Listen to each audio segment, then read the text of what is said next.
नमस्कार। मैं हूं कुनाक बजाज और आप देख रहे हैं द ओपिनियन। आज हम जिस शख्स से आपको मिलवाने जा रहे हैं वो भारतीय सेना के अपने कार्यकाल में कई पुरस्कार और कई मेडल से सम्मानित है। साथ ही में उन्होंने अपना योगदान यूएन पीस कीपिंग फोर्स में भी दिया है। 2017 में रिटायर होने के बाद 2018 में उन्होंने हरियाणा गवर्नमेंट के मुख्यमंत्री के एडवाइजर के तौर पे काम करा और फिर 2019 में चंडीगढ़ एडवाइजरी कमेटी में नियुक्त हुए। आज हम उनसे पाकिस्तान, चाइना और नेपाल के साथ हमारे बॉर्डर डिस्प्यूट को डिस्कस करने जा रहे हैं। तो आइए मिलते हैं लेफ्टिनेंट जनरल कमलजीत सिंह से। आजकल की जो हालात बने हैं इसमें कोई एक चीज नहीं है। ये नहीं कहा जा सकता कि सिर्फ उस जमीन के लिए किया जाए। इसमें बहुत सारी चीजों का मिश्रण है। कहीं पर यह है कि चीन को कोविड-19 के बाद इस बात का संज्ञान है कि उसका जो सॉफ्ट पावर का जो इमेज था वो तहस नहस हो चुका है। तो अब सॉफ्ट पावर को छोड़कर हार्ड पावर की तरफ जाना ही उसके लिए एक विकल्प बचा है। कहीं पर उसके दिमाग में ये भी है कि वर्ल्ड हेल्थ ऑर्गेनाइजेशन में उसकी जवाबदेही होगी और भारत उस जवाबदेही में चेयरमैन के तौर पर एग्जीक्यूटिव कमेटी का चेयरमैन बनाया गया है। तो क्या ये भारत के ऊपर दबाव बनाने की एक कार्रवाई है? उसके दिमाग में ये बात चल रही है कि उसकी जो मैन्युफैक्चरिंग इकोनॉमी थी वो टूट रही है। बहुत सारे देश वहां से दूसरे विकल्प ढूंढ रहे हैं और भारत भी उसमें एक बहुत बड़ा विकल्प है। चाइना की अर्थव्यवस्था में भारत का एक बहुत अहम किरदार है। भारत उसका बहुत बड़ा ग्राहक है, मार्केट है।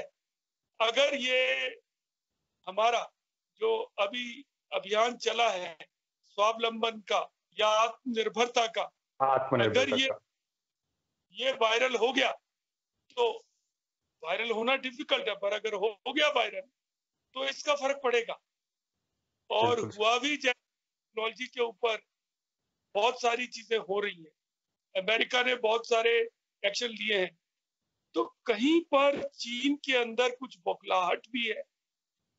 कहीं पर वो ये क्या करता है कि जब विश्व का ध्यान दूसरी तरफ जाता है, जैसे कि जब क्यूबन मिसाइल क्राइसिस हुआ उसके बाद 1962 का वॉर, तो वो ऐसी चीजों का इस्तेमाल करता है। जब कारगिल में हम लड़ रहे थे तो उसने पीछे से रोड़े बना ली और ऐसी हालात का इस्तेमाल करके क्या वो अपनी स्थिति अक्साई चीन के संदर्भ में और मजबूत कर रहा है? तो बहुत सारे प्रश्न हैं, उनके उत्तर सही तो अभी से नहीं दिए जा सकते। बिल्कुल सर, पर क्या अपन इसको ताइवान के साथ जोड़ के भी देखा जा सकता है इसको? ताइवान, हांगकांग, साउथ चाइना सी, हर जगह पे चाइना का जो भूमिका है वो बदल रही है। देखिए, डेंग जियाओपिंग ने एक बहुत अकल की बात की थी और मुझे बहुत दुख होता है कि उस सूझबूझ वाले आदमी को चाइना ने छोड़ दिया। हालांकि उससे हमारा और नुकसान हुआ। उसने बोला था hide your shine, wide your time.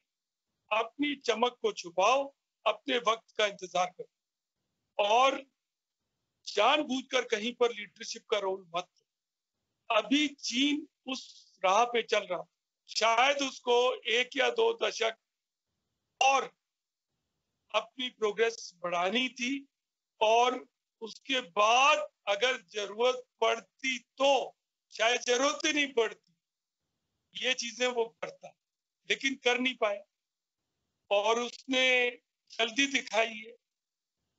तो इसका कुछ खामियाजा तो चीन को भुगतना ही पड़े। सर, अगर हम 1962 को देखें और आज हम खुद को देखें तो हमें लगता है कितनी चीजें बदली है सर हमारी मिलिट्री को लेकर। सर, क्या आज हम इतने सशक्त हैं कि हम चीन के साथ लड़ सके?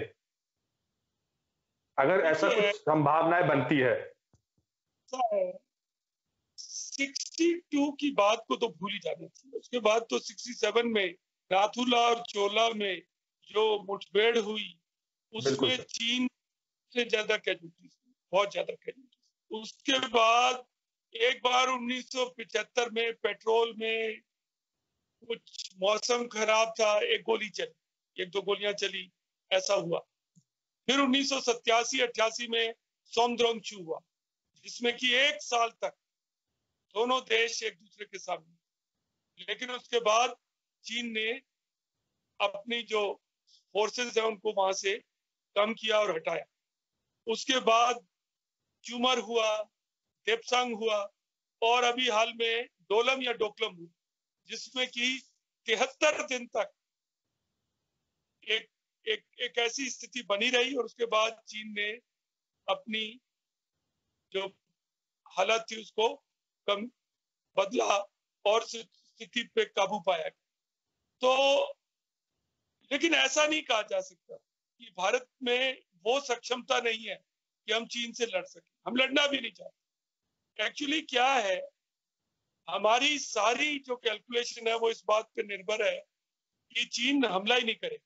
हम सोचते हैं कि 2030 तक चीन जो आंतरिक जो उसकी अर्थव्यवस्था उसको सशक्त करेगा, और उसके बाद ही सोचेगा कुछ ऐसा करना।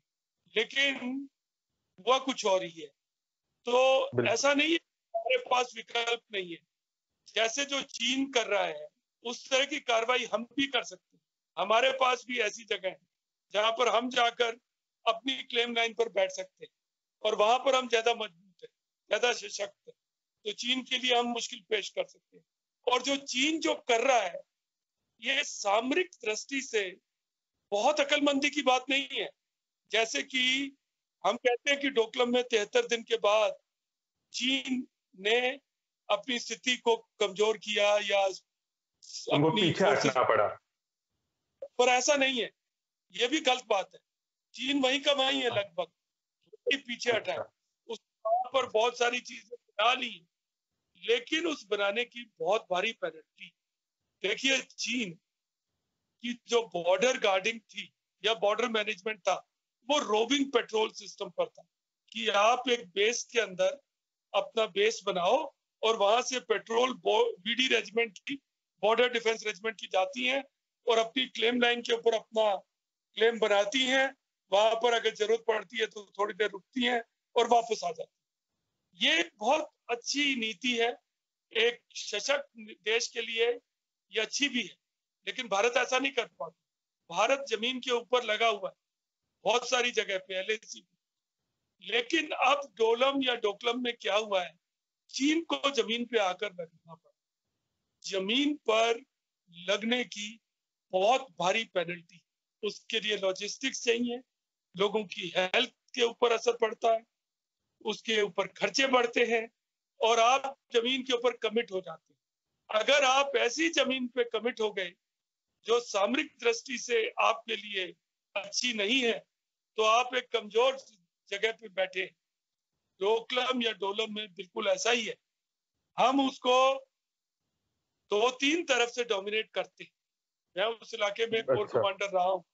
तो ये ऐसी स्थिति में चले जाना एक बहुत अकल की बात नहीं है, एक अड़ियलपन है। अगर मैं चीन होता तो मैं पीछे चला जाता, और ये नहीं करता लेकिन चीन चीनी है। अब जो गलवान में कर रहा है वो भी एक ऐसी जगह है, आके बैठ गए यहाँ, बंकर बना लो, पर उस सर्दी में वहां रहना, उसकी लॉजिस्टिक्स कर लेना, उनको रीसप्लाई दे देना, उनकी हेल्थ की प्रॉब्लम, और अचीव क्या कर रही है, क्या अचीव कर रही है, क्या कर लेना चाहते हैं। इसकी वजह आप अगर अपनी सीमा को सुलझा लें, अक्साई चिन्ह तो हमने उन्हें लगभग दे ही दिया, उसमें उन्होंने रोड भी बना ली है। अब गलवान में आने का क्या मतलब है, हमने एक रोड बनाई है डोरबुक से दौलत बेग ओल्डी के लिए, तो ये रोड तो बनानी ही थी। कैसे नहीं बनाते हम। हर चीज पे ही अगर आपको चिढ़ मचे और आप उसको समझ नहीं पा रहे हैं और आप उसको सह नहीं पा रहे हैं, तो ये आपकी परिपक्वता की निशानी नहीं है। आप एक बहुत महान देश बनने का दावा करते हैं और छोटी छोटी बातों पे चिढ़ जाएं और इस तरह की कार्रवाई करे, तो आपकी महानता कहाँ गई? हमारे शास्त्रों में क्षमा बड़न को चाहिए, छोटन को उत्पात, का बिगाड़ो हरि को, जो भृगु ने मारी लात। तो ये क्या चीज, ये किस तरह की बेवकूफी है? और मैं तो इसमें एक बहुत मतलब सॉरी ये शब्द इस्तेमाल नहीं करना चाहिए, लेकिन हम हिंदी बोल रहे हैं तो कुछ ऐसे शब्द में छिछोरापन देखा सामरिक दृष्टि से। ये कोई बहुत परिपक्वता की निशानी नहीं है जो चीन कर रहा है। और ऐसे हालात में देखिए, बॉक्सिंग में भी कहा गया है जब दूसरा बॉक्सर डाउन है तो आप वार नहीं करते। अगर पूरे विश्व में कोविड की महामारी फैली हुई और लोग उसके लिए चाइना को ही ब्लेम कर रहे हैं और आप ही ऐसा करना शुरू कर दें, तो आप क्या कमा रहे हैं, क्या करेंगे? बिल्कुल सर। और वाली कई सदियां हमारे अंतर मन में ये बात बस जाएगी कि चीनियों पे तो भरोसा ही नहीं कर सकते। तो क्या ऐसी स्थिति में हम विश्व में महाशक्ति की तरह उभर सकते हैं? मतलब उभरे तो इस नजरिए के साथ उभरे कि लोग आपके, और चीन तो कहता है पीपल्स आर्मी, हम जुड़ना चाहते हैं। भारत की जनता आपके बारे में क्या सोचती है, आप सोचिए।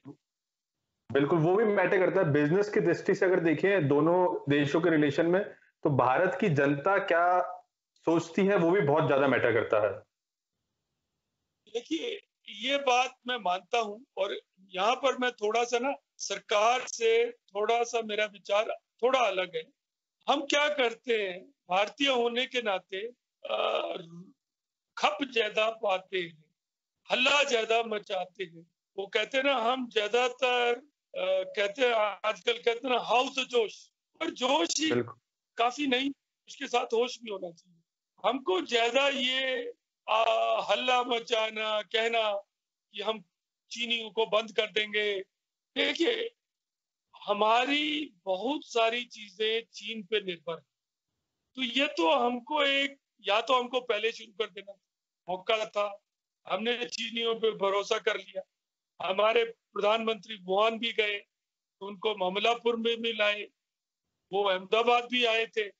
कहीं ना कहीं चीनियों ने हमारा उल्लू तो बनाया, उन्होंने हमें धोखा दिया और हमने उन पर भरोसा किया। अब इन्हीं लोगों से अगर हमने आत्मनिर्भरता हासिल करनी है या स्ट्रेटेजिक ऑटोनॉमी लेनी है, तो वो 1-2 दिन में नहीं हो सकती, उसके लिए कई साल लग जाएंगे। कई ऐसे स्ट्रेटेजिक कंपोनेंट्स हैं जिसमें हमें, जैसे कि अगर आप देखें तो एपीआई जो होती है दवाइयों की, बिल्कुल, जिसकी हम जेनेटिक दवाइयों के जिसके मैन्युफैक्चरर है, उसकी एपीआई भी चाइना से आती है। बिल्कुल सर। हमारी सारे रॉ मटेरियल चाइना जाते हैं, आयरन ओर और कॉपर और दूसरी चीजें, और चीन से मैन्युफैक्चरिंग होके आती है। एक बार किसी ने बताया कि हमने सोचा चलो जीन्स का प्रोडक्शन बढ़ा लेते हैं, तो जीन ट्राउजर्स बननी शुरू हुई, तो ये रियलाइज किया गया तो जिप तो है ही नहीं हमारे पास, जिप चाइना से आती है। चीन का एक शहर सिर्फ जिप ही बनाता है, पेंटो में जो लगती है। तो चीन ने एक ऐसी काबिलियत पैदा कर दी। हम कर सकते हैं, जरूर कर सकते हैं, लेकिन उसके लिए हमें अपनी जो ये बाबूशाही है, लाल फीताशाही है, जो ये रेड टेपिज्म है, इसको बदलना पड़ेगा। और हमको देखिए, हम आम तौर पे मैन्युफैक्चरिंग इकोनॉमी रहे, हम एग्रीकल्चर इकोनॉमी थे, वहां से सर्विस ओरिएंटेड इकोनॉमी बनी। हमने सॉफ्टवेयर और बैक ऑफिस प्रोसेसिंग, इन चीजों के अंदर हमने ज्यादा महारत हासिल की, और कॉल सेंटर और ये सब हम करके हम आईटी और सर्विस में हम चले गए। तो कहीं ना कहीं हम मैन्युफैक्चरिंग का जो रास्ता है वो मिस ही कर गए। अब हमको उसको रिक्लेम करना पड़ेगा, इसका दर्द होगा, हमको दर्द सहना पड़ेगा, वक्त लगेगा, और लेकिन इसमें ज्यादा हल्ला मचाना शायद ठीक नहीं। और दूसरा एक और चीज है, आजकल ना वर्ल्ड में सारी चीजें एक देश नहीं बना पाए। अब ये क्यों हुआ, लेकिन हुआ तो सही है। तो क्या एक दूसरा हम अलायंस, एक साझा, एक समूह बना पाएंगे? जैसे हुआ भी ही है। अब यूके ने बोला है, इंग्लैंड ने, कि कुछ यूरोपियन देश इकट्ठे होके और 5G टेक्नोलॉजी बना। तो क्या ऐसा कुछ होगा? क्योंकि विश्व में एक उथल पुथल मची है। बहुत किसी ने बोला वर्ल्ड इज फ्लैट, हम ग्लोबलाइजेशन की तरफ चले गए। किसी ने यह भी बोल दिया कि जो देश मिलकर डेल कंप्यूटर बनाते हैं उनमें लड़ाई होने की संभावना कम है। किसी ने ऐसा भी बोल दिया कि जिस देश में मैकडोनल्ड्स के आउटलेट है, उसको बोला गया principle of golden arches, 3 golden arch है वो लगे हुए हैं, वहां पर भी लड़ाई होने की संभावना कम। लेकिन अब तो वक्त बदल रहा है, ब्रेक्सिट हो गया है, लोग लोकलाइजेशन की तरफ जा रहे हैं, लोग तो हाइपर लोकलाइजेशन की बात करने लगे। तो हमको कुछ नए समीकरण ढूंढने पड़ेंगे। विश्व बदल रहा है, विश्व में बहुत बदलाव आ रहे हैं। इसमें वो देश, एक इंग्लिश का वर्ड है एजिलिटी।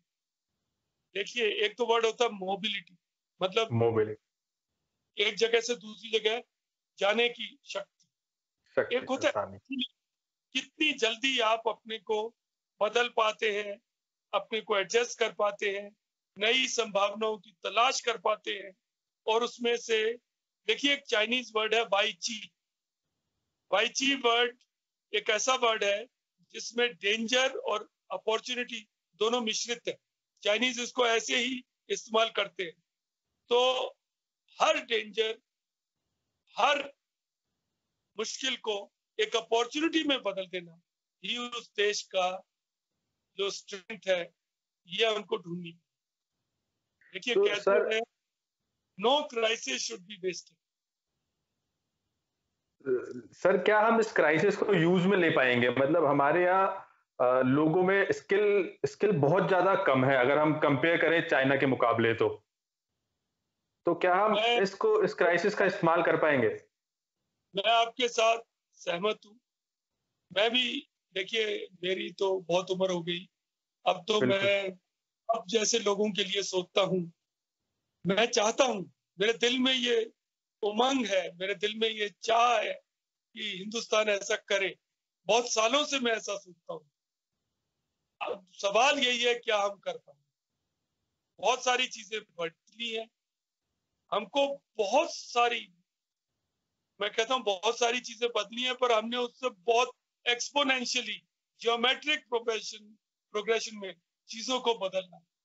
हमने अपना सोच विचार बदलना है, कुछ पेन सहना है, कुछ दर्द सहना है। अब आप देखिए, हमारे लोगों में एक बहुत सेल्फिश फीलिंग है।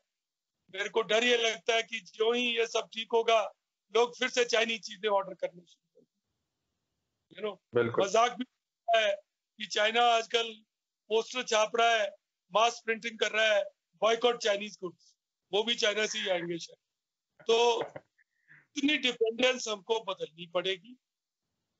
वो चीजें जो कि हिंदुस्तान में ही बन सकती हैं, हिंदुस्तान में ही, चाहे उनकी टेक्नोलॉजी थोड़ी कम हो, लेकिन हमको उनके ऊपर भरोसा करना। बिल्कुल सर, वो इसी वजह से, क्योंकि अब हिंदुस्तान में लोग कहते हैं कि हम भूल बहुत जल्दी जाते हैं। ऐसा हो सकता है कि अभी ये दिन गुजरे और हम वापस चाइना से उसी तरीके से सामान मंगवाने लगे, शायद और ज्यादा मंगवाने लगे, ऐसा भी हो सकता है। तो ये हमें बदलना पड़ेगा। ये हमें बदलना पड़ेगा। और ये एक इस क्राइसिस की सबसे बड़ी अपॉर्चुनिटी यही है कि हम ये रियलाइज कर लें। और ये दोस्ती हमको केवल चाइना से ही नहीं, हमारे देश में भी बदलना पड़ेगा। क्योंकि बिहार का लेबर बंबई में जाकर या पंजाब में आकर खेती करे और बिहार में खेती ना करे, और बिहार की जमीन भी तो अच्छी है, ऐसा तो क्या बात है, वहां भी तो नदियां हैं। और यूपी के लोग जाकर बंबई में भैये कहलाए और बार बार लोग उनको कि मुंबई फॉर मुंबईकर्स और उनको डरा के रखें, ये नैरेटिव तो बदलना ही चाहिए। हमारे लोगों को अपने ही इलाकों में रहकर अपना ही बिजनेस डेवलप करके, और ये जो सपना हम ढूंढ रहे हैं उस शहर में जाकर जहाँ पे कुछ भी नहीं है। देखिए, दुष्यंत कुमार की एक कविता है, यहाँ दरख्तों के साये में भी धूप लगती, भूख में लोग पेट से पैर से पेट ढक लेते हैं, चलो कहीं और उम्र भर के लिए। तो लोग शहर छोड़कर आए हैं, मैं भी शहर में रहता हूँ, मुझे बहुत शर्म आती है। छोटे लेवल पे हम अपनी जो घर पे काम करते हैं उन लोगों को हम बिना काम किए तनख्वाह दे रहे हैं, लेकिन इसमें सच्ची बात यह है हमें उनकी नीड है तभी तो दे रहे हैं। हम चाहते हैं कि वो अपने घर ना चले जाए। तो हर एक हमको कुछ उनके लिए, अगर हमें उन्हें बुलाना है तो रजिस्ट्रेशन होना चाहिए, उनकी सोशल सिक्योरिटी होनी चाहिए, उनके लिए नरेगा जैसी कोई स्कीम होनी चाहिए। इन एनी केस हमको धारावी जैसी जगह नहीं बनानी चाहिए। यहाँ संक्रमण सिर्फ फैल ही सकता है। हमको पहले एक पॉलिसी बनाई गई थी, काउंटर मैग्नेट सिटीज, शहरों से चीजों को बाहर ले जाओ। हम सुनते हैं कि सेंट्रल गवर्नमेंट सोच रही है सेंट्रल विस्टा को रीडेवलप किया जाए। मेरा तो उनसे अनुरोध होगा, रियल रीडेवलपमेंट तब होगा जब कुछ मिनिस्ट्रियों को दिल्ली से निकालो और बाहर ले जाओ। आजकल तो सब, आप और हम भी तो मिले नहीं है एक दूसरे से, लिंक्डइन पे मिले हैं और अब हम स्काइप कर रहे हैं और हम कर बातचीत। तो क्या मिनिस्ट्रियां दिल्ली नहीं छोड़ सकती? सब लोग दिल्ली में क्यों, इसलिए क्या सब लोग बंबई में क्यों घुस रहे? तो ये मौका है कि काउंटर मैग्नेट फिलॉसफी, जो कि बहुत पुरानी फिलॉसफी है, देखिए हिंदुस्तान में हर बीमारी, हर समस्या का इलाज बताया जा चुका है और उसकी रिपोर्टें है। अगर आप पुलिस को देख लें, प्रकाश सिंह कमेटी रिपोर्ट है, यूनिवर्सिटी को देख लें तो लिंगडो कमेटी रिपोर्ट है, कोई भी चीज आप उठा के देखें रिपोर्ट हमारे पास, सबकी रिपोर्ट है लेकिन अमल नहीं है। बिल्कुल, ये मौका है, अमल करिए, कुछ चीजों को हिलाइए, मैसेज दीजिए। सब दिल्ली में नहीं होगा, दिल्ली से बाहर होगा। लोगों को दिल्ली में मत लाइए और अपनी पॉपुलेशन को, संक्रमण को बचाने का शायद यही रास्ता हो, यही तरीका है। तो अब सर अगर शिफ्ट करें पाकिस्तान पे, सर पाकिस्तान से जो हमारे रिलेशन है वो शुरुआत से ही इसी तरीके रहे हैं, कई बातचीत चलती रहती है, लेकिन जो बॉर्डर पे जो चल रहा है वो भी चल रहा है कंटिन्यू। तो क्या कुछ तरीका है जिससे हम ये गोलियों को रोक पाए जो दोनों बॉर्डर के आसपास चलती है, या ये टेररिज्म इसी तरीके से रहेगा? और देखिए ऐसा है, पाकिस्तान में आर्मी का वजूद केवल इस चीज पे निर्भर है कि वो हिंदुस्तान से लड़ता है, और आर्मी उस मुल्क के अंदर सबसे पावरफुल इंस्ट्रूमेंट, सबसे शक्तिशाली है। कुछ लोग मजाक में कहते हैं कि बहुत सारे देशों में एक आर्मी होती है, लेकिन पाकिस्तान में आर्मी के पास देश है, वो ही देश की सारी पॉलिसी चलाता है। न्यूक्लियर ले लो, या जो संबंध है America, Iran, Saudi Arabia, India, China, इन सब देशों के साथ संबंध वही उसको मैनेज करता है। जो प्राइम मिनिस्टर का इंफॉर्मेशन एडवाइजर है वो एक जनरल बाजवा करके है, उसको लगाया गया। आर्मी चीफ बाजवा नहीं, एक दूसरा बाजवा, उसको लगाया गया। इसी तरीके से जो water and power development authority है उसको एक जनरल चला रहा है, जो सीपैक है उसको एक जनरल चला रहा है। तो board of cricket control board है, पाकिस्तान क्रिकेट कंट्रोल है, उसको भी एक जनरल चलाते हैं। तो ऐसा पाकिस्तान में आर्मी अपनी जो महत्वपूर्णता है उसको खोना नहीं चाहता, और उसको कायम रखने के लिए जरिया एक ही है कि लड़ाई लगी रहे या कुछ ना कुछ ऐसा चलता रहे। तो तरीका यही था कि हम इकोनॉमिक डेवलपमेंट में पाकिस्तान से इतने आगे निकल जाएं कि पाकिस्तान हमारे लिए कुछ मायनों में इररिलेवेंट है। तो जो LOC पे चल रहा है, लाइन ऑफ कंट्रोल पे, वो तो शायद चलेगा, लेकिन इसमें मेरा नजरिया थोड़ा सा अलग है सरकार से। मैं ये बात नहीं मानता कि बिल्कुल टॉक मत करो, कुछ ना कुछ बातचीत तो हम वैसे भी करते हैं, कोरोना पे भी तो कर रहे हैं, आज कोई इमरजेंसी हो जाए तब भी करते हैं। ये टिड्डी दल जो लड़ाई है ये पाकिस्तान के साथ मिलके ही लड़नी पड़ेगी। तो ये कह देना कि बिल्कुल बात नहीं करेंगे, ये शायद एक टाइम पर रेलेवेंट था, अब रेलेवेंट नहीं है। अब हमको पाकिस्तान के साथ डिप्लोमेटिकली भी एंगेज करना चाहिए। बात किन मुद्दों पे करेंगे ये सोचा जा सकता। हम कह सकते हैं कि बात तभी करेंगे जब आप टेररिज्म पे बात करें, तो हम मुद्दों के चुनाव में उनके ऊपर जोर डाल सकते हैं, लेकिन कुछ बातचीत पाकिस्तान के साथ मेरे विचार से चलती रहनी चाहिए, क्योंकि ये कहना नो टॉक टिल टेरर, इसका कोई ऐसा फर्क तो पड़ा नहीं, टेररिज्म तो कम हुआ नहीं। हमने ये भी कहा कि पाकिस्तान को हम आइसोलेट कर देंगे वर्ल्ड में, ये भी नहीं हुआ, क्योंकि पाकिस्तान ज्योग्राफिकली एक ऐसी जगह पे लोकेटेड है कि हमारे लिए ये सपना पाल लेना कि पाकिस्तान को हम आइसोलेट कर देंगे, ये हो नहीं सकता। पाकिस्तान अकेला एक ऐसा देश है जो मुस्लिम देश है, जिसके इस्लामिक देश है, जिसके पास एटम बम है, जिसके पास न्यूक्लियर वेपन है, जिसके पास ये शक्ति है। तो इन देशों के लिए पाकिस्तान की एक अहमियत तो है ही, उसको आप कह नहीं सकते।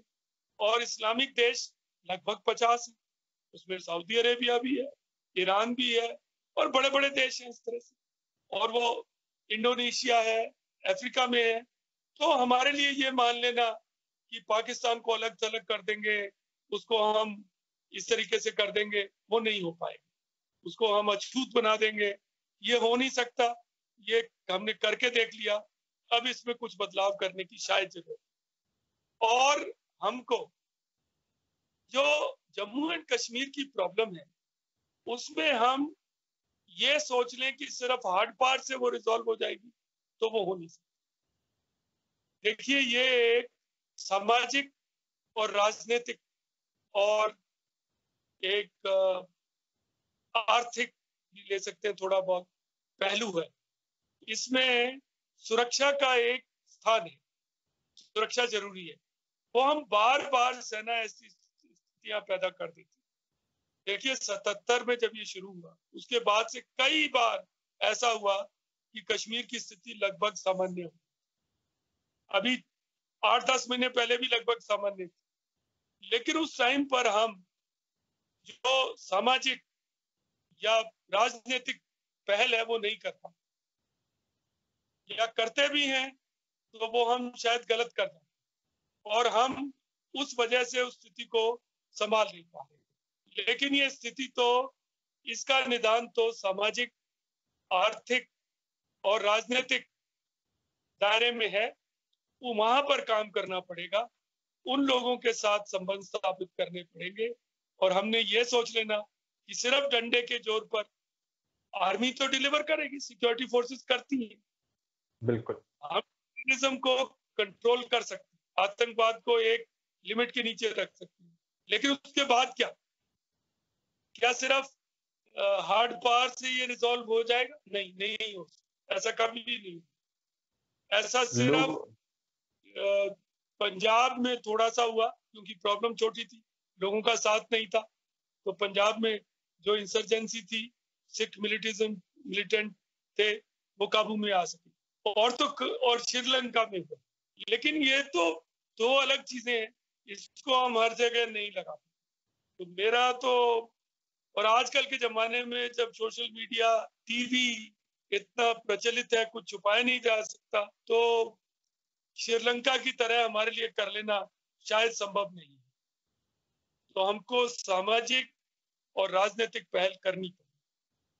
बिल्कुल से, मतलब आपके हिसाब से हमें लोगों तक अपनी रीच बनानी पड़ेगी, जिन लोगों के दिमाग में कुछ विचार है, मतलब उनको सही करना पड़ेगा। ह्यूमन टू ह्यूमन कनेक्ट होना चाहिए, मिलिट्री से ज्यादा, फोर्स से ज्यादा। है मिलिट्री, उसमें कोई कोताही नहीं होगी, उसमें कोई कमी नहीं होगी। ये नहीं कह सकते कि हम सुरक्षा में कोई ढील करेंगे, नहीं करेंगे, हम उसमें सख्त रहेंगे, मजबूत रहेंगे, उसको और अच्छा कर लेंगे। लेकिन देखिए, जो सॉफ्ट पावर है उसमें बहुत वक्त लगता है, लेकिन कुछ होता तो है ना, और उसको रोक लेने से कुछ हासिल भी नहीं होता, तो हमको उसमें काम तो करते रहना चाहिए। बिल्कुल सर। सर अगर हम अभी मिलिट्री का थोड़ा फंक्शन करने के तरीके में सीडीएस की जो जॉब ऐड हुई है, मतलब जॉब नहीं बोल के अगर जो सीडीएस की जो पोस्ट ऐड हुई है, अगर हम उस उनको देखें तो कई लोगों का कहना था कि थोड़ा सीडीएस की पोस्ट को सीनियर बनाना चाहिए था आर्मी चीफ से और बाकी चीफ से, ताकि कॉन्फ्लिक्ट ना हो। क्या ऐसा लगता है सबके रैंक बराबर होने की वजह से कॉन्फ्लिक्ट हो सकता है अगर हम वॉर जोन में हो कहीं पे और उस टाइम पे विचार ना मिलने की वजह से कुछ कॉन्फ्लिक्ट हो? देखिए, ऐसा है, सीडीएस के लिए मैं हमारी जो सरकार है उसको सलाम करता हूं। मतलब जो चीज इतने सालों तक नहीं हुई, इतनी गवर्नमेंट्स ने, इतनी पार्टीज ने इसमें आनाकानी करते रहे, किया नहीं, वो इस सरकार ने कर दिया, और कर भी ऐसा दिया जिसकी हमको अपेक्षा भी नहीं थी। क्योंकि एक पूरा डिपार्टमेंट बना देना, सीडीएस को इतनी शक्ति दे देना, मैंने तो कभी नहीं सोचा। मैं आर्मी में बहुत सीनियर रैंक पे रहा, मैंने कभी ऐसी नहीं की, और कमेटियां ने भी ऐसी कोई वो नहीं थी, एक पूरा डिपार्टमेंट बना देना ये। और मैंने सुना ये सारा कुछ पीएमओ ने किया, तो हम पीएमओ को इसके लिए सलाम करते, इसमें कोई शक नहीं। बहुत कुछ हुआ है, लेकिन बहुत कुछ होना बाकी। तो ऐसा कोई जरूरी नहीं है कि सीडीएस आप 5 स्टार बना दो, ऐसा कुछ। देखिए, बहुत साल पहले आपको शायद पता होगा कि इंदिरा गांधी और राजीव गांधी के पीए होते थे धवन, बाद में कैबिनेट मिनिस्टर बने। एक जॉर्ज होते थे, कैबिनेट मिनिस्टर भी उनको जाके सर करते। ऐसे ही पीएमओ में आज कुछ लोग हैं, मैं नाम नहीं लेना चाहता, मुझे डर लगता है नाम लेते हुए, पर सब जानते हैं कि शक्ति उनके हाथ में। तो अगर गवर्नमेंट सीडीएस की सपोर्ट कर रही है, तो सारे general, air chief marshal, admiral सब जानते हैं कि शक्ति उसके हाथ। तो ऐसा तो कुछ नहीं है, उसके आगे एक और स्टार लगा देने से ऐसा कुछ, उसके हाथ में शक्ति है, सब समझते हैं, इतनी मैच्योरिटी लोगों में होती है। तो ये जो प्रिंसिपल है प्राइमस इंटर पार्स की बराबरी में सबसे बड़ा, सबसे पहल उसकी है, तो ये चल जाएगा, इसमें कोई दिक्कत नहीं। लेकिन इसके अंदर कुछ चीजें और होनी है, जैसे कि थिएटर कमांड। अब आप देखिए, हम अगर चीन को एक मैसेज देना चाहें आज के संदर्भ, तो हमको जो ये समस्या सुलझे, हमको जल्दी से जल्दी अपने 2 थिएटर कमांड बना देनी चाहिए। चीन को बता देना चाहिए कि हम आपको सीरियसली लेते हैं, हमने ये 2 थिएटर कमांड खड़े कर दिए, आप जो चाहे कर। और इस तरह के पहल हमको करनी चाहिए। साइबर स्पेस और स्पेशल फोर्सेस की जो एजेंसीज बनी है, इनको अपग्रेड करना चाहिए हमको। और हमारा जो प्रोक्योरमेंट सिस्टम है उसको ठीक करना पड़ेगा। और देखिए, एक सबसे बड़ी मैसेज ये खुशवंत सिंह ने बोला है कि आप नेशनल सिक्योरिटी के ऊपर प्राइस टैग नहीं लगा सकते। आप ये नहीं कह सकते कि नेशनल सिक्योरिटी का भाव कम कर दो, ये सब्जी नहीं है।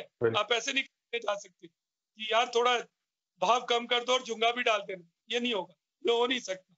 और हम शायद इस विचार में फंसे हैं, अगर हम इस तरीके से अपनी जीडीपी को घटाते रहे तो चीन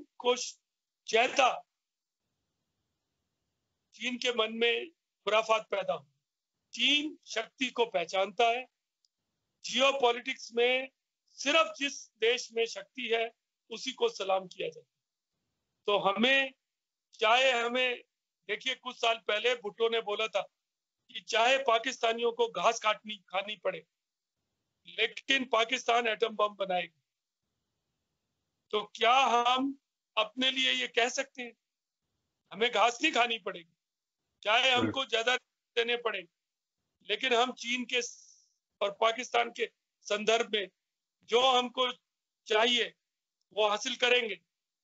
देखिए, आप हमें हमारा मिलिट्री इन्वेस्टमेंट बढ़ाना पड़ेगा, इसका मतलब है सर। जो आप हम बजट में जो इन्वेस्ट है वो ज्यादा करना पड़ेगा।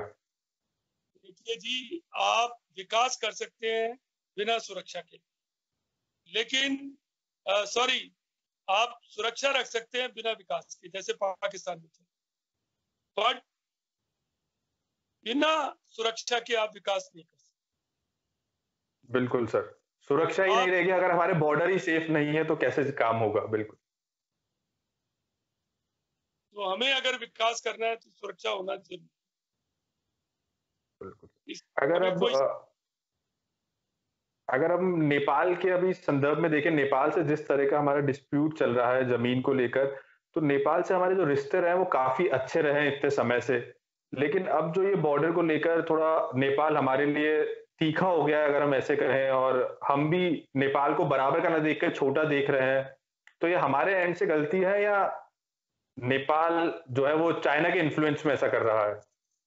देखिए, गलती एक एंड से तो होती नहीं, उसमें कई पहलू आते हैं। एक पहलू ऐसा भी है कि नेपाल के अंदर एक आंतरिक शक्ति कलह चल रहा है। नेपाल की कम्युनिस्ट पार्टी में 3 मुख्य कलाकार हैं।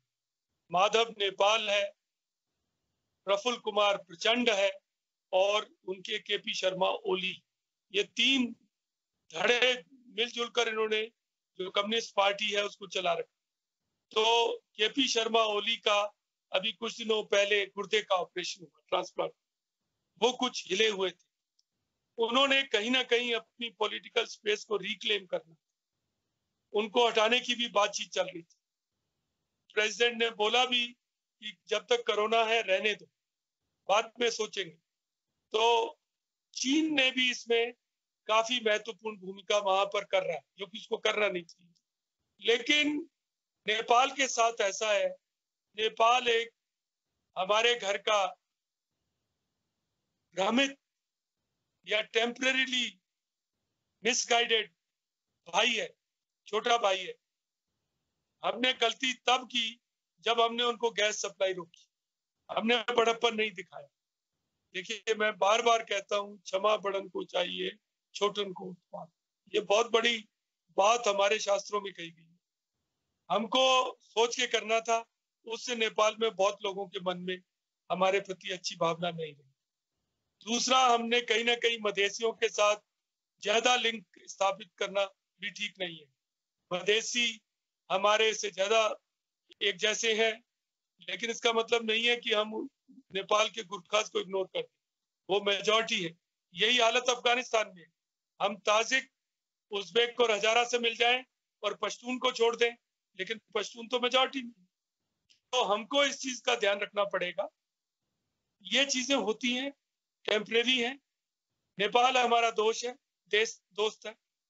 नेपाल के साथ देखिए, आप कोई भी चीज, चाहे चीन कितना भी कर ले, जो चीज आप ट्रक से नेपाल में चाइना के थ्रू लाना चाहें, उसकी कीमत कलकत्ता के बंदरगाह की बनिस्बत कम से कम 8 से 10 टाइम। क्या नेपाल ऐसा करने को तैयार है? लेकिन हमको भी इसका गलत फायदा नहीं उठाना चाहिए। मेच्योरिटी से नेपाल से बातचीत करनी चाहिए।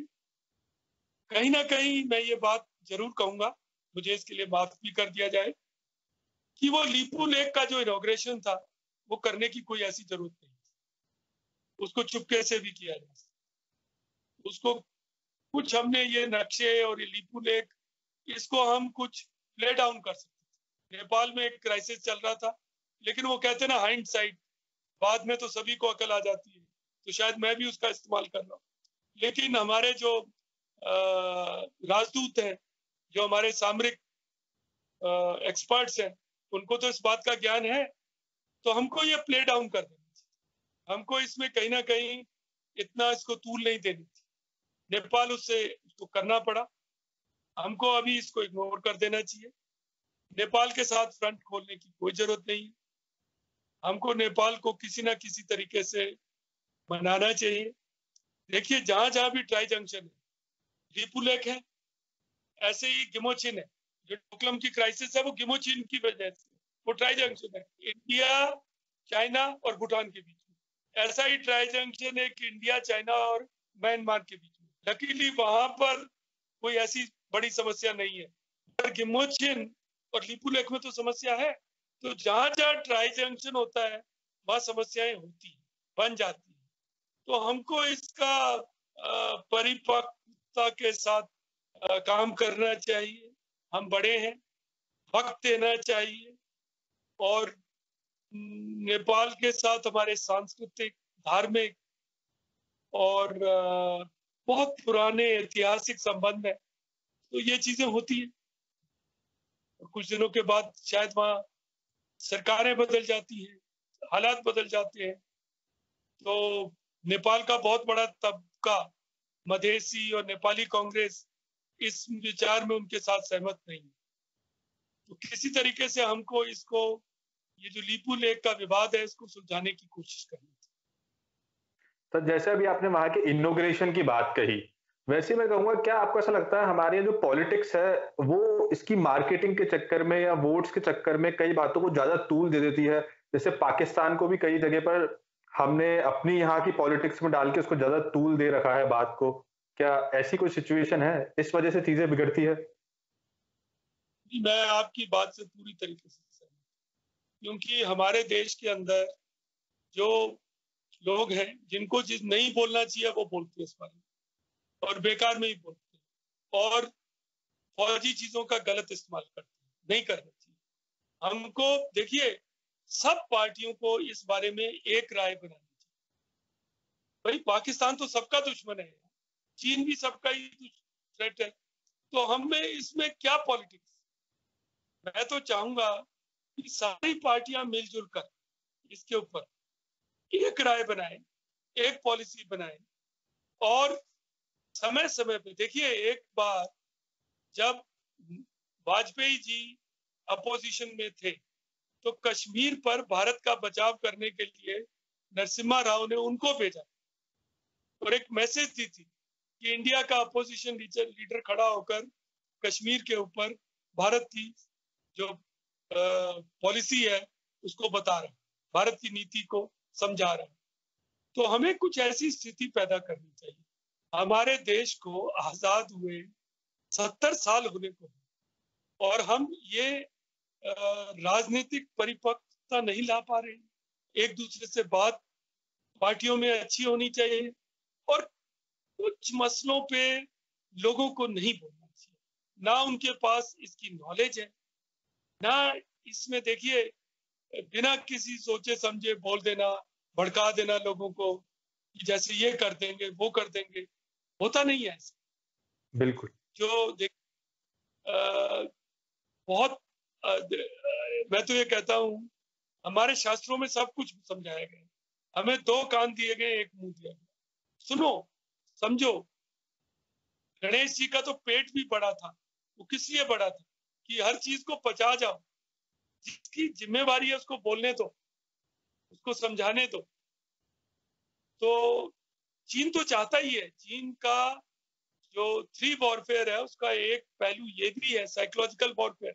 उस देश के अंदर आंतरिक लड़ाई शुरू करा दो, उस देश की लीडरशिप को डिस्क्रेडिट कर दो।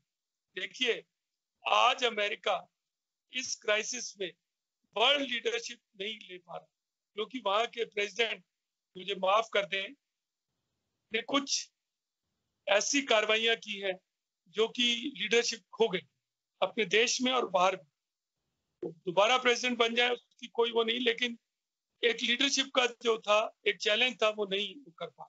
और विश्व उनसे चाहता था कि वो इसकी जिम्मेवारी ले, इसमें आगे आए। और अमेरिका इतना बड़ा देश, आगे भी हमको उसकी जरूरत है। उम्मीद करते हैं वो करें ऐसे। अब चीन भी ये चाहता है कि हिंदुस्तान में ये प्रॉब्लम है, इसमें कला हो, लड़ाई हो, झगड़ा हो। तो मेरी सब पार्टियों से, सब नेताओं से यही अपील है, सरकार को अपना काम करने दें। और बार बार, और देखिए, आपकी चैनल जैसी चैनल जो कि हम जैसे लोगों को समझाने की, बोलने का मौका दे रही है, ऐसा नहीं है। मैं टीवी पर नहीं जाता। क्यों नहीं जाता? टीवी के ऊपर तू मैं और टीआरपी की लड़ाई चलती है, उनको मजा आता है। अगर टीवी का बस चले तो हिंदुस्तान और चीन में लड़ाई हर रोज हो, वो तो चाहती ही है ऐसा नहीं है। मैं आप जैसी माध्यम को अपनी तरफ से शाबाशी दूंगा और मैं चाहूंगा कि आपके थ्रू मैसेज जाए कि हाउ इज द होस्ट,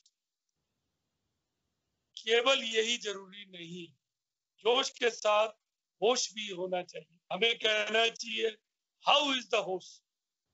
कुछ चीजें ऐसी हैं जिसमें हर एक को कमेंट करने की जरूरत नहीं है। अगर हम चीन के साथ, आप 25 या 26 दिन हुए, डोकलम में हमें 76 दिन लगे, 73 दिन लगे, लेकिन स्थिति ठीक हो। तो हमें सरकार पर, सेना पर भरोसा करना चाहिए और सरकार और सेना से भी यह अनुरोध है कि जितनी पारदर्शिता कर सके करनी चाहिए। उसको छुपाने से कुछ हासिल नहीं। अगर हिंदुस्तान की जनता को पता हो, हिंदुस्तान की जनता साथ खड़ी, तो उससे सरकार का हाथ मजबूत है। मेरा तो ये मानना है। तो हमें पारदर्शिता जितनी दे सकते, हर चीज में नहीं हो सकती, क्योंकि ये बहुत कुछ इंटेलिजेंस की बातें भी हैं, कई चीजें और पैनिक नहीं, लेकिन जितना हम मिलजुल कर चल सके हमें चलना चाहिए और संयम और धैर्य रखना चाहिए। और हर एक आदमी को इसके ऊपर कमेंट करना, रैली कर लेना और चीन को हम दिखा देंगे, क्या दिखा देंगे? आप जाइए ना, मैं आपको बता रहा हूँ आपके माध्यम से, मैं बॉर्डर पे रहा हूँ, बॉर्डर पे भूतुआ विलेज है, घोस्ट विलेजेस हैं, जहाँ कोई नहीं रहता, जहाँ पर सिर्फ लेबर रहता है, बच्चे सब पीछे पढ़ने चले गए, लोग नौकरी करने चले गए। क्या हमारे युवा, ये सब लोग जो यहाँ ड्रामा करते हैं, मैं चीन को देख लूंगा, पाकिस्तान को देख लूंगा, क्या इनमें से कोई भी, मैं चैलेंज देता हूँ आपके माध्यम से, अपने जीवन के 2-3 साल वहां बिताने को तैयार है? आप जाइए वहां, रोटेशन पे जाइए, एज एन इंस्टीट्यूशन अडॉप्ट कर लीजिए कि मैं फलाने डिस्ट्रिक्ट को अडॉप्ट करता हूँ, वहां जाकर मैं लोगों के साथ मिलजुल कर काम करूंगा। आफ्टर ऑल आपने सुना होगा टीच फॉर इंडिया, एक इनिशिएटिव है जिसमें बहुत अच्छे लड़के बेटे भी उसमें काम कर चुके हैं।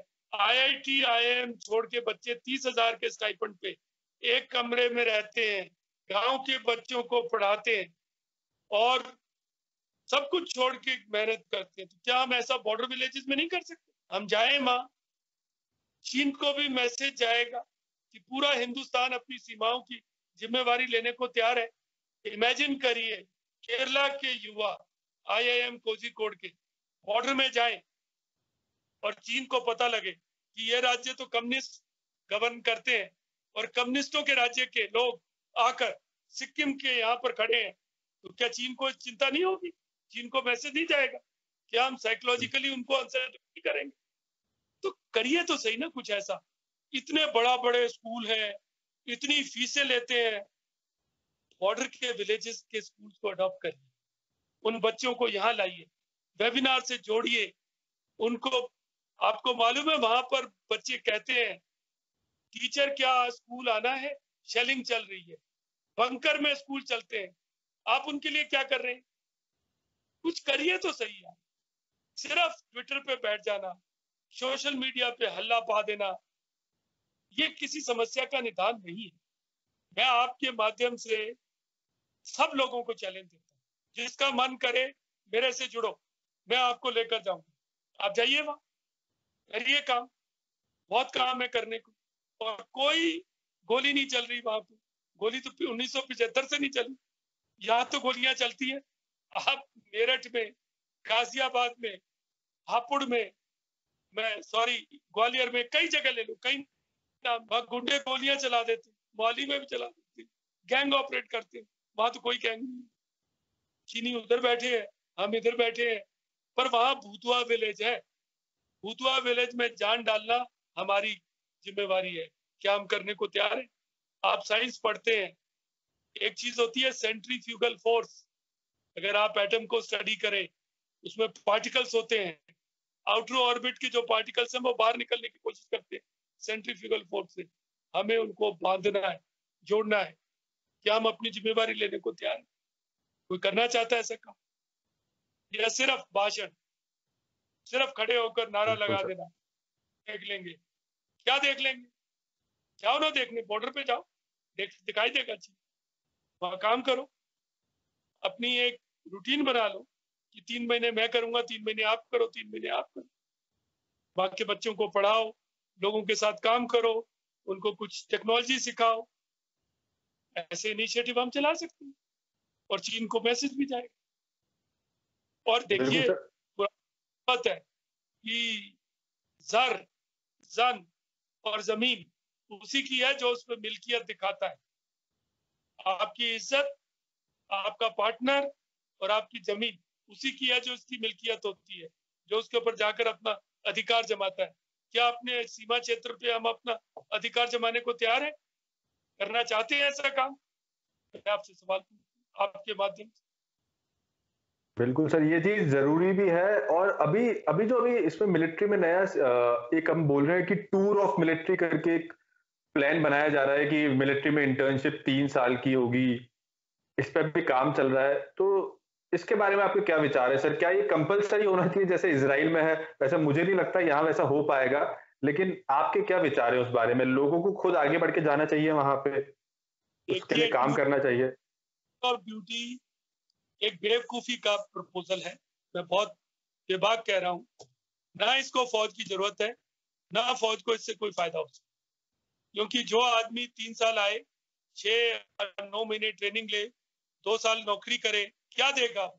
और उसको आप किस उम्र पे लाएंगे, और क्यों उसके साथ उसको डेंजर में भेजेंगे, और फिर क्यों उसको ऐसे ही फेंक देंगे? हमारे शॉर्ट सर्विस वाले लोग पहले से ही ये सब करते हैं। पहले वो 5 साल करते थे, फिर हमने 5 साल का एक्सटेंशन देना शुरू किया, फिर 4 साल का देना शुरू किया। आप उसी को ठीक कर लीजिए। बहुत सारी ऐसी स्कीमें हैं हमारी, जिसको एडवेंचर चाहिए टेरिटोरियल आर्मी में जाइए। सचिन पायलट गया है, आपके ये गए हैं, क्या कहते हैं, अनुराग सिंह ठाकुर गया है, महेंद्र सिंह धोनी गए हैं, उनको फॉलो करिए। टेरिटोरियल आर्मी भी है, एनसीसी एंट्री लीजिए। लेकिन फौज को इसकी जरूरत नहीं है। फौज को ऐसे आदमी से कोई फायदा नहीं हो सकता। मैं आपको सच्ची बता रहा हूँ, अगर मैं सीओ हूँ और मेरे पास ऐसा अफसर आए, तो मेरा टाइम तो उसको संभालने में लगेगा, वो मेरे को क्या कंट्रीब्यूट करेगा? तो इसकी ना जरूरत है, ना हमको इसकी करना चाहिए। लेकिन मैं तो एक और विचार दे रहा हूँ ना, आपको पहले भी बताया मैंने, आपको एडवेंचर चाहिए, आप टूर ऑफ ड्यूटी करना चाहते हो, तो यूनिफॉर्म क्यों पहनना चाहते हो? हर एक आदमी बिल्कुल। को पहनने की जरूरत क्या है?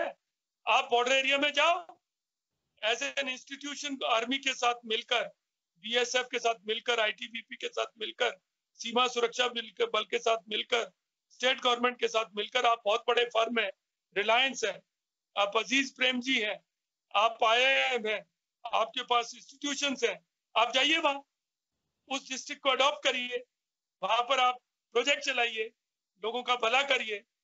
जिसने एडवेंचर लेना लीजिए, बहुत एडवेंचर है, सुरक्षा भी है, लेकिन जिम्मेवारी उसी की होनी चाहिए, रिलायंस की, उसी की, अजीज प्रेम जी की, उसी की होनी चाहिए कि वापस उस आदमी को आप लाएंगे और आप ही उसको आगे लेकर जाएंगे। ये ऐसा नहीं हो सकता कि आप फौज के पल्ले बांध दो। किस लिए? फौज तो पहले से ही परेशान है, हमें शॉर्ट सर्विस ऑफिसर्स के साथ डील ही नहीं कर पा रहे। हर एक आदमी जो फौज में नौकरी करने आता है, कुछ साल के बाद सुप्रीम कोर्ट चला जाता है, कहता है मेरे को एक्स सर्विसमैन बनाओ, मेरे को ECHS दो। तो ये बहुत कोई अकल का प्रपोजल नहीं है, ना इसकी जरूरत है, और हमारे मुल्क में तो इसकी जरूरत है ही नहीं। और आप जवानों में ला रहे हैं, जवान क्या करेंगे? जवानों में तो कोई कमी ही नहीं है।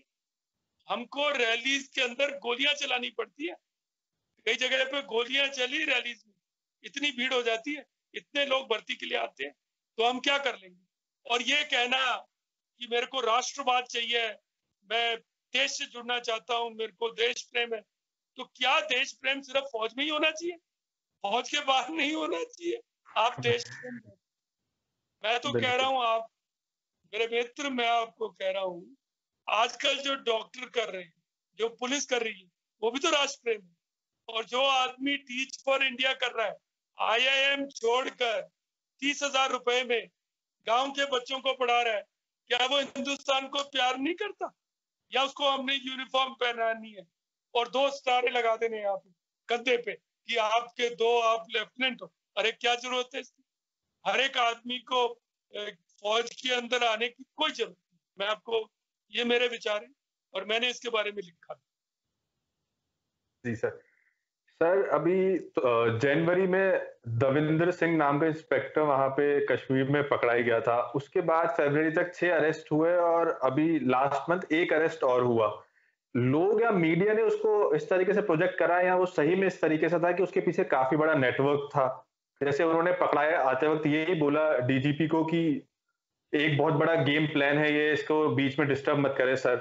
तो आपको क्या लगता है इसके पीछे कि काफी बड़े पॉलिटिक्स इन्वॉल्व होती है इनमें, या फिर किस तरीके से ये सब हो रहा है वहां पे? देखिए मित्र, ऐसा है, मैं एक रिटायर्ड अफसर हूँ, रिटायर्ड अफसर हूँ, कुछ चैन से जी रहा हूँ। इन एजेंसी की बातों में जाना बहुत खतरनाक। मैं इतना ही कहना चाहूंगा, कहते हैं एजेंसी के साथ दोस्ती भी बुरी और एजेंसी के साथ दुश्मनी भी बुरी। एक पुराना उर्दू का शेर है, जाहिर उजाले बेबातिल अंधेरे है, लिबासे रफी में सफर के लुटेरे, खुदा के लिए इनसे बच के निकल जा, ये अहले सियासत न तेरे न मेरे। तो जब मैं फौज में था, सलविंदर सिंह का किस्सा हुआ था। एक एसएसपी था गुरदासपुर में, सलविंदर सिंह। उसके पीछे भी कुछ था।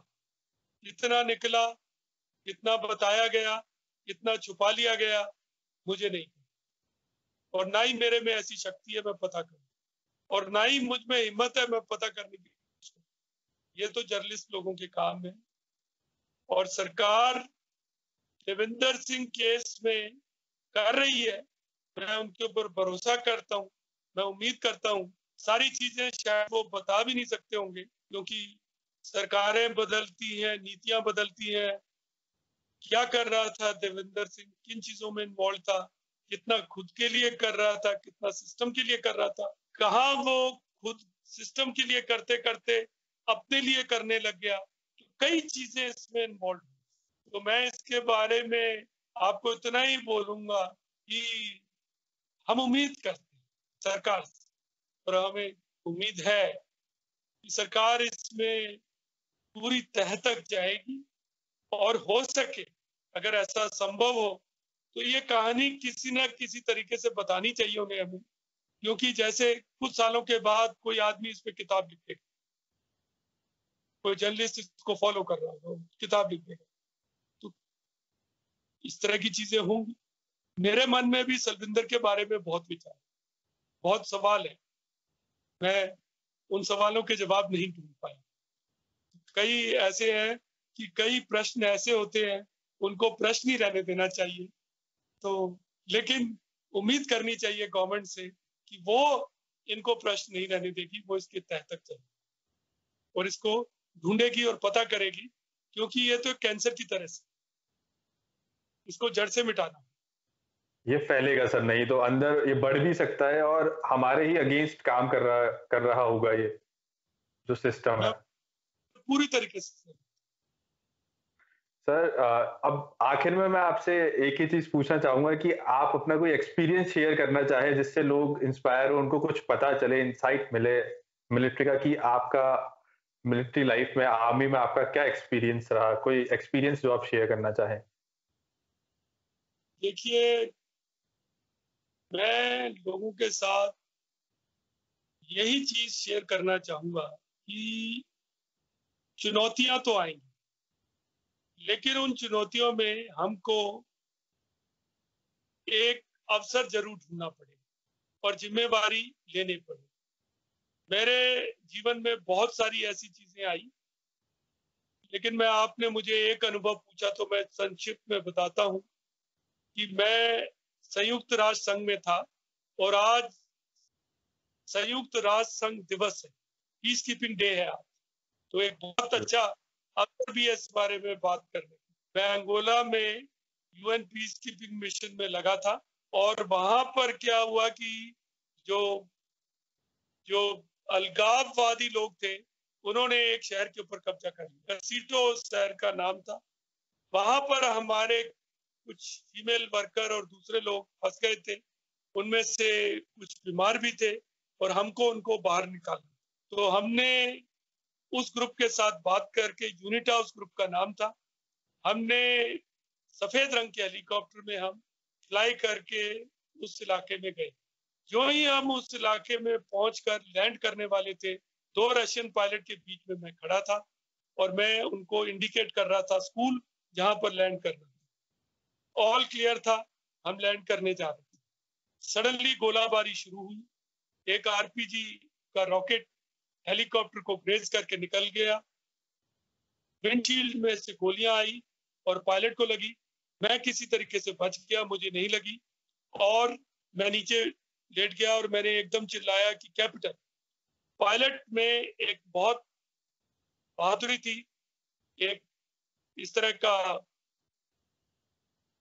की उनकी काबिलियत थी, उसको मैं क्या बोलूं। तो वो अफगानिस्तान में लड़े हुए थे वो, और मजे की बात यह कि उनको ज्यादा इंग्लिश नहीं आती और मुझे तो रशियन बिल्कुल नहीं आती। मेरे कैपिटल रुवांडा को उन्होंने पकड़ा और वो उस तरफ को उड़ ली और लकीली हम इस तरीके से उड़े कि गोलीबारी की रेंज से बाहर होते और हम बचकर वहां पहुंच गए। तो हम पहुंच गए, लेकिन अभी वहां जाने के लिए लोग तैयार नहीं थे। हम 2 लोग गए थे, एक इजिप्शियन कर्नल था, एक मैं था और एक रेड क्रॉस का वर्कर। 3 लोग हम गए। तो अब इजिप्शियन कर्नल ने बोला मैं तो नहीं जाऊंगा, अगली बार कभी जा रहा हूँ, वो मेरा बॉस। मेरी जिम्मेवारी थी, मैं चीफ ऑफ ऑपरेशन। तो क्या मैं बैठ जाता? तो फिर मैं सोचता रहा और मुझे भगवान ने ही रास्ता दिखाया। मुझे एक आदमी मेरे ध्यान में आया जिसके साथ मैंने काम किया था उधर, उसका नाम भी मुझे याद है, बुला मताडी। वो एक जनरल था, वो यूनिटा का जनरल। उसने गोवा में लड़ाई लड़ी थी, बहुत बूढ़ा था और वो हिंदी भी बोलता था थोड़ी बहुत। तो बुला मताडी को हमने तैयार किया कि आप उन दोनों पायलट के बीच में खड़े होगे, मैं आपके पीछे खड़ा हूंगा और हम 15 दिन तक रेडियो के ऊपर ब्रॉडकास्ट करते रहेंगे। वहां रेडियो ही चलता था जिसको कॉकर रेडियो बोलते थे। तो कॉकर रेडियो पे ब्रॉडकास्ट किया गया कि बुला मताडी इस फ्लाइट पर होंगे। क्योंकि जब हमने उनसे पूछा कि आपने हम पे गोली क्यों चलाई, हमने तो सब कुछ कोऑर्डिनेट किया था, आपने क्लियरेंस दिया था। तो उन्होंने हमें बोला कि हमारे नीचे जो सारे अलगाववादी हैं उनके ऊपर हमारा कंट्रोल नहीं है, बहुत सारे धड़े तो किसी ने चला दी, अब ऐसा नहीं होगा। तो हमने कहा नहीं, आप बुला मताडी को खड़ा करिए और वो बीच में खड़ा होगा। तो अब कोई जाने को फिर तैयार ना हो। पायलट बनाए गए, वो इजिप्शियन हट गया, तो मैं और एक स्वीडिश रेड क्रॉस वर्कर और हम सब वहां गए। अगली बार कोई गोली नहीं चली, हमारी मिशन सक्सेसफुल थी। तो जीवन में ऐसे मौके तो बहुत आएंगे जब हम बैठ जाएं, पर बैठना, थकना, हारना, चुनौती को स्वीकार नहीं करना, ये तो ठीक नहीं है। हमको चुनौतियों को स्वीकारना पड़ेगा और हमको जिम्मेवारी लेनी पड़ेगी, और जो जितनी जिम्मेवारी लेगा उसका प्रभाव उतना ही बढ़ जाएगा। आपसे बात करके, आपसे इतनी सारी जानकारियां लेके हमें बहुत अच्छा लगा सर, और हमारे व्यूअर्स के लिए भी ये स्पेशल चीज होगी इतना अंदर का इंसाइट मिलना। तो बहुत बहुत धन्यवाद सर आपका समय देने के लिए। आपका धन्यवाद सर। आपको भी, क्योंकि आपने मुझे ये मीडियम, ये माध्यम दिया कि मैं आपके श्रोताओं तक पहुंच सकूं। उम्मीद करता हूं आप इसकी एक रिकॉर्डिंग मुझे भी भेज देंगे, क्योंकि हो सकता है कि कुछ लोग मेरे से सवाल पूछे कि ये क्या बोला आपने, तो मैं उसको सुन के उनको समझा सकता हूँ। क्योंकि आजकल तो लोग सवाल भी पूछते हैं कि आपने क्या बोला, लेकिन मैंने तो सब कुछ अच्छे के लिए बोला और सरकार के नजरिए से ही बोला। तो मैं उम्मीद करता हूं कि आप अपनी चैनल के माध्यम से लोगों को सही जानकारी देते रहेंगे और लोगों को ये समझाते रहेंगे कि हैव जोश विद होश। सिर्फ जोश ही का होना बहुत जरूरी। धन्यवाद। Thank you. Thank you sir. जय हिंद।